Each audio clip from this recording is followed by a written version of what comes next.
আসসালামু আলাইকুম রাহমাতুল্লাহ।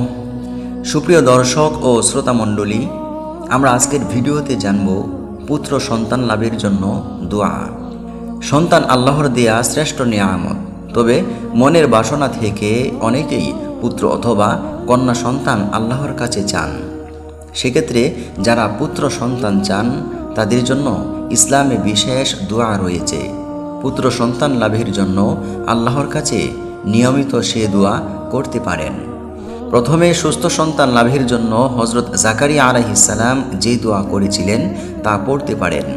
এরপর পুত্র সন্তান লাভের জন্য দোয়া করতে পারেন আল্লাহর নবী ইব্রাহিম আলাইহিস সালামের দোয়া। হযরত জাকারিয়া আলাইহিস সালামের দোয়া, রব্বি হাবলি মিন লাদুনকা যুররিয়াতান তাইয়্যিবাহ ইন্নাকা সামিউদ দুআ। রব্বি হাবলি মিন লাদুনকা যুররিয়াতান তাইয়্যিবাহ ইন্নাকা সামিউদ দুআ। অর্থ, হে আমাদের প্রতিপালক, আপনার পক্ষ থেকে আমাকে পুত পবিত্র সন্তান দান করুন, নিশ্চয় আপনি দোয়া কবুলকারী। হযরত ইব্রাহিম আলাইহিস সালামের দোয়া।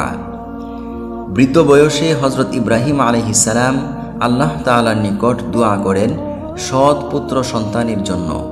আল্লাহ তাআলা তার দোয়া কবুল করেন, তাকে নেক পুত্র সন্তান দান করেন। দোয়াটি হলো, রব্বি হাবলি মিনাস সালিহিন, রব্বি হাবলি মিনাস সালিহিন। অর্থ, হে আমার লালন পালনকারী, আমাকে এক সৎ পুত্র দান করুন।